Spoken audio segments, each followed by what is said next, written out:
What is up, everyone? I am TST's the Mudman, and it's time to figure out what to play this weekend ranked in Gods Unchained. So last week we did get a balance patch, but something went wrong, they had to roll it back, so this will be the first weekend ranked event with that patch live.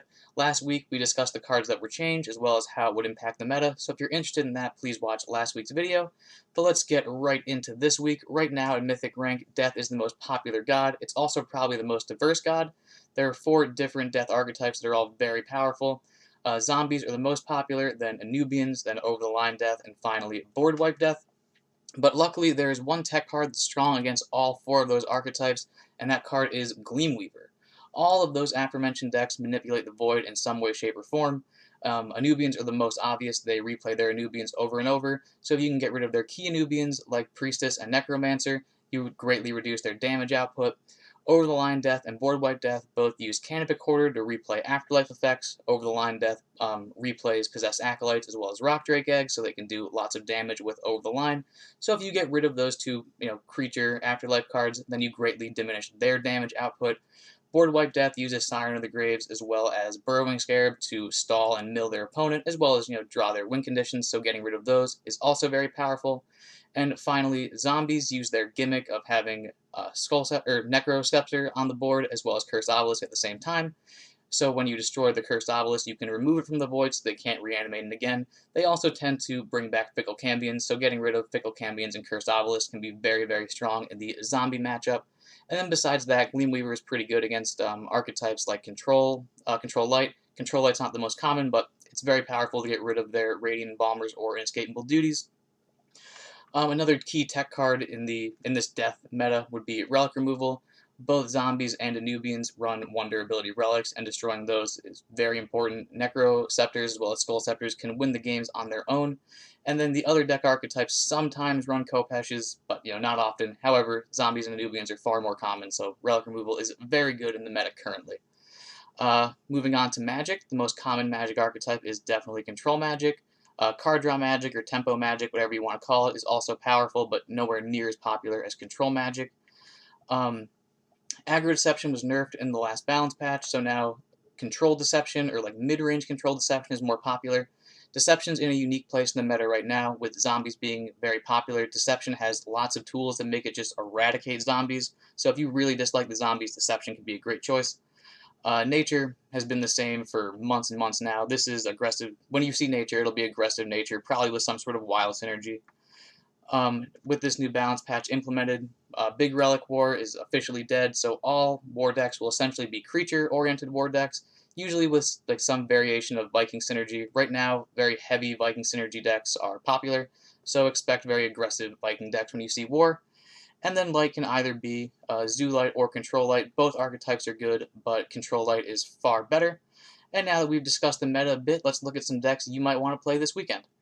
Alright, so let's start things off with Death. The first Death deck I want to go over is my favorite Death archetype, which is Over-the-Line Death. This list was made by Kargus. Last week we discussed this archetype in great detail, so this time I'm going to go over its strategy a bit faster, because there's one aspect of Kargas's build that I really like and I really want to talk about. So their general strategy is Over the Line allows all your creatures to go face. Necronomics makes Over the Line very easy to play. So if you can get lots of stats on the board, you can deal lots of damage. You can get lots of stats on the board with Canopy Quarter. It lets you replay Afterlife cards. So Possessed Acolyte, if you meet its prerequisite, gets you a 6-attack creature. Same with Rock Drake Egg, so if you can play Canopy Quarter with those cards in your Void, you get 14 attack worth of creatures on the board for just 5 mana. Then, of course, we have cards like Deathwish Thanatar and Surus, which could potentially cost 0. Having a 0-mana 4/4 that can immediately go face is very powerful. Same thing is true with Surus, except he's a 5/5. He also gives you 10 more health, which makes it easier for you to play cards like Necronomics. But yeah, like I said, if you want more info on the archetype, please watch last week's video. But there's one thing that Kargus does that I've started doing that I think you should do that has greatly improved my win rate, and that is use Nephru's Sacrifice God Power. At first glance, you might think Nephru's Sacrifice is a strange choice. Death has an abundance of card draw. This deck has 2 copies of Untold Greed, it has 2 Burrowing Scarabs, it has Sulfuric Rain, it has Canopy Quarter, which can activate those things again, it has Fleshbinds and Brimstones, even Dangerous Ritual. There's so much card draw in this deck already, and anyone who's ever played this archetype will tell you that one of the harder parts of this deck is making sure that you don't overdraw. So why would you want a God Power that draws more cards when you could have a God Power that destroys Armor Lurkers and heals you for 1? Well, the main aspect of this deck is taking damage so that your Possessed Acolytes are active and your Thanatars are free. So Blood Ritual God Power, destroying Armor Lurkers doesn't really help you do that. You want your opponent's creatures to hit you in the face and get you to 14, 15 health to make your deck incredibly powerful. And because of that aforementioned Necronomics and all of your power cards costing 5, you don't need a lot of mana to do extreme amounts of damage. All you need is 5 mana and a pip. So the faster you can get to 15 or less health, the faster you can just do lots of damage. And on top of that, there are some archetypes like Control Magic that don't apply any pressure at all. So, using cards like using abilities like Nephru's Sacrifice and cards like Dangerous Ritual to get you to that 15 or less health threshold really turns on the heat for those control decks and just makes it so you can win the game faster. So although it's unintuitive that destroying creatures is actually bad, you want to be taking that damage, getting to that 15 or less health threshold, and just destroying your opponent. So yeah, like I said, ever since I started using Nephru's Sacrifice, my win rate has greatly improved. Although it seems strange to add more card draw elements to this deck, it greatly helps. And on top of that, you can have setup turns, like if you have 22 health and a Necronomics in your hand, you can use your God Power so the next turn your Necronomics can activate those aforementioned Possessed Acolytes. It's very, very helpful. Big heads up play from Kargus.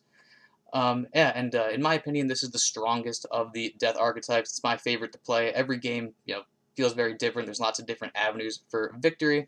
So if you're a fan of the Death archetypes and you have the cards to make over-the-line Death, I highly recommend a build like Kargus's, and I definitely recommend you use the Nephru's Sacrifice God Power. But now that we have discussed the over-the-line Death, let's talk about zombies just a little bit. This is the most popular of the Death archetypes. Zombie is a very easy deck to play. Like I said in the beginning of the video, it's mostly just a gimmick. If you have Curse Obelisk on the board and Necroceptor on the board, you make 3 zombies a turn with 4/4 in stats every turn. They all have Leech. Your opponent pretty much doesn't have access to the Sanctum because the secondary effect of Necroceptor. It's just very simple. Then you can play cards like Nether Swarm Lord to buff everything, do lots of damage. Faithbreaker, gets huge very quickly. It's a very simple deck to play. There are a couple easy mistakes that you can make that I guess we can go over since there's not much to do with zombies. If you see there's Relic Removal in the Sanctum, and you have both Cursed Obelisk and Necroceptor in hand, you're going to want to play Necroceptor first. Because that might seem weird, knowing that there is Relic Removal available, but once Necroceptor's on the board, your opponent is essentially removed from the Sanctum and you have control over it, so once Necroceptor is available, you always get first pick from the Sanctum. So if you see Relic Removals there, you're going to want to play Necroceptor first. The other mistake that's possible to make with zombies is playing 2 Cursed Obelisks at one time. You never want 2 Cursed Obelisks. The obelisks themselves, represent 2 board slots on the board, and then they make 4 zombies. So you don't have space for your bigger zombie that you get from Necroceptor, sorry. And you also don't have room for something like Nether Swarm Lord. So you never need to have 2 Cursed Obelisks on the board at one time. If you have both in your hand, just hold back on one, wait for it to get destroyed, and then just reset your gimmick. Besides that, we have Skull Scepter, or Vampiric Skull, which you can use to get back your Cursed Obelisks again. And then we have Overseer of Vitality to do more damage. It's a very simple deck. You have essentially infinite life because you make creatures with Leech every single turn, and you have control of the Sanctum since your opponent essentially gets 1 favor for every good trade and loses favor for every even trade. And I guess one important thing to note is you got to pick Soulburn God Power so you can activate your Cursed Obelisk and your Necroceptor. But that's about it for the zombie death. Let's jump into the next archetype. Alright, next up we have Tempo Magic. This list was originally made by TBH. I'm pretty sure this is the same list we featured last week. But Tempo Magic is a very fun archetype. It's pretty strong in the meta right now. It's very good against zombies. It's very capable of drawing through its deck quickly with cards like Palace's Wand, Demetrios draws stuff. We have the Bibliomaniacs. Miraculous Familiar is pseudo card draw. Then, of course, we have cards like Oni, which can just snowball out of control very early and win games on its own, very quickly. And on top of that, we have lots of spell boosts. As you can see, we have 2 copies of Street Conjure, as well as 2 copies of Academy Apprentice for lots of spell boosts, as well as, cheap spells to play alongside them. Then we have cards like Warped Engineer to cheapen cards like Unbound Flames and Worm Breath for even more big burst potential turns. And then, of course, this deck is good against zombies, which is a very popular deck in the meta currently. We have 2 copies of Star Shard Bolt, which is capable of destroying cursed obelisks. And then we have Tracking Bolts, which is good for destroying entire waves of zombies. All in all, Tempo Magic is a very fun archetype. It's quite strong in the meta right now. TBH himself has played 155 games with a 73% win rate, so it's very strong. If you're a fan of the Magic archetype, if you like drawing cards and making big Onis, then this could be a great choice for you. Alright, now let's move on to Controlled Deception. This list was made by triple question marks. And we have been talking about death, and specifically zombie death, all day. It's one of the most popular decks in the meta right now, and Controlled Deception is just zombie death's worst nightmare. And it's all because of these 2 3-mana cards right here. First off, we have Bound by Your Will, which can just take their opponent's Cursed Obelisk. Not only do they just keep it forever, but when that Cursed Obelisk inevitably dies, it'll go to the Deception player's Void, which means that the zombie player can't even resurrect it. And also, just taking their zombies is absolutely game-winning. The same thing can be said with Counterfeit. This allows you to not only destroy their Necroceptor, but also have your own Necroceptor. And like I said when we were talking about the zombie deck, their deck is essentially just a gimmick, and these 2 cards can just steal that gimmick on curve. Besides that, we do normal Controlled Deception stuff. We have some pretty strong control tools. Sleep Dart destroys creatures and stalls. Hunting Trap destroys creatures very effectively. Stone Skin is, obviously amazing. Umber Arrow, great for, big tempo, swing turns. We have lots of stat reduction to keep you alive. As you can see, we have a copy of Jason in here, which is relatively strong in the meta right now.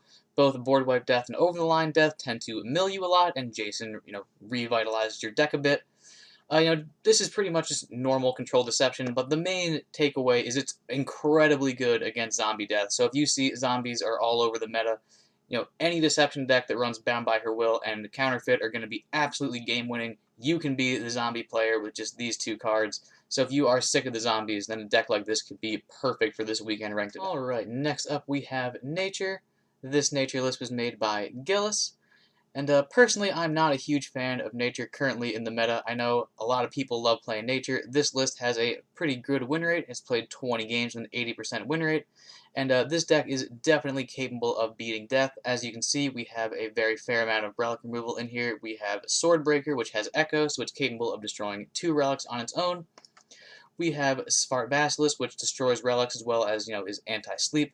Pretty good against death. We also have a copy of Druid of the Cycle for void manipulation. And then besides that, it's just, normal aggro nature stuff. But we do have the proper tech to deal with all the death decks. So although I'm not particularly bullish on Nature, if you do want to play Nature, this deck is very well suited for the meta currently, and it should do fairly well. Alright, next up is Viking War. This deck was made by Radlac, and this is an extremely aggressive war deck, as you can see, curving out at just 4 mana. And this deck has lots of powerful creatures capable of buffing other creatures. We have 2 copies of Foolhardy Berserker, Battle Bard, Valkyrie, Deathsworn Raider, Thundercaller, as well as Grand Hall, all creatures capable of buffing creatures. Then, of course, we also have another round, which is a spell that also buffs creatures. This deck is capable of just spilling onto the board and making very high attack stat creatures quickly and just overwhelming their opponent.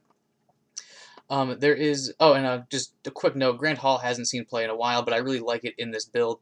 It gives all of your creatures +1 strength as well as leech, and equally as important, it itself has frontline, and you have many high attack creatures with potentially low health totals, so that frontline in the way helps protect those, potentially very large Foolhardy Berserkers, or, whatever you've been buffing up with those Deathsworn Raiders, Foolhardy Berserkers, Battle Bards, what have you, like a nice card in the meta currently. And then the last, and something very important to discuss, is Viking Longship. Like I've been saying this entire video, zombies are very prevalent in the meta right now, and War usually controls the board with creatures and relics, which means that Cursed Obelisk backline is extremely relevant.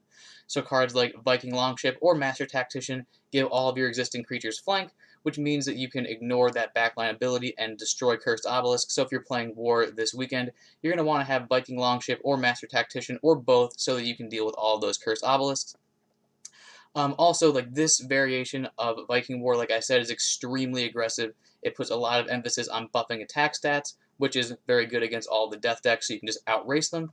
But if you see that control magic is becoming more prevalent, you might want to replace some of the like Death Sworn Raiders and Battle Bards with more protected cards, like Oddies and Enduring Shields, so you can avoid all the AoE damage of magic. But I imagine this weekend will be predominantly death, and if that's the case, you're going to want the max aggressive version, like this list right here. And yeah, so if you're a fan of War, if you're a fan of going face, this could be a great choice this weekend. Alright, and last but not least, we have Control Light. This list was made by 3 question marks, and Control Light did get nerfed in the most recent balance patch. Inescapable Duty now gives the creatures you select Soulless, which is definitely a pretty big hit. It's still a very powerful card. You can still get lots of buffed creatures back from your Void. You just can't get the same demo back over and over again, and the, Radiant Bomber plus Inescapable Duty loop is now broken. You can still play you can still play Radiant Bomber and Duty and get like 3 duties out of it, blah blah blah, but it's not infinite. But despite that nerf, this is still a very powerful archetype, and this deck here is teched perfectly for this current meta. We have the Relic removal in the Vesper. We of course have the Gleam Weavers to manipulate the Voids, and then we have Odessa, which is another very important tech card for the meta currently. Those cards are good against zombies and Anubians. We also have 2 copies of Yukos, of course, which is great against both zombies and Anubians, giving all their important stuff soulless, including Cursed Obelisks and any Anubian, very powerful. You also have New Light's Levy, so you can get rid of Cursed Obelisks. But the Odessa is very important against the over-the-line decks. Generally, Control Light is just too slow, and over-the-line death will just kill them. They're going to do 30 damage in 1 turn and beat them. However, in order to do that, they need to do a series of like multi-card combos, and Odessa stops any multi-card combo from happening. And like I said when we were talking about over-the-line death specifically, that deck tends to just ignore creatures. It puts them to sleep, it burns them, it lets them go face, and you can't ignore Odessa because it just stops your entire deck from working. So Odessa is a great counter to those over-the-line decks. And then, of course, we have the Gleam Weavers, we have the Soulless stuff, we have the Relic removal. It's just, teched very well in this current meta, and despite that nerf, this is an incredibly powerful archetype. So if you are a fan of Control Light, it should do very well this weekend ranked event. Alright, so it is conclusion time. We talked about the meta, we looked at a deck for each god, and we talked about death the entire time. What is the conclusion? What should we play this weekend ranked event? Well, in my opinion, the answer would be Over-the-Line Death. Like I said, I think it is the most powerful of the death archetypes. But if you want to go anti-meta, there's going to be a lot of zombies this weekend, and like I said, Controlled Deception is zombies' worst nightmare. But whatever you go with, try to have fun, tell us how you did in the TST Discord, and have a wonderful day. Hey, you! Did you know that subscribing to the TST YouTube channel will increase your win rate by 6.9%? So what are you waiting for? Subscribe to the channel and hit the bell for notifications. And while you're at it, equip Scythe of the Harvest and attack the like button directly in the face. Bye-bye!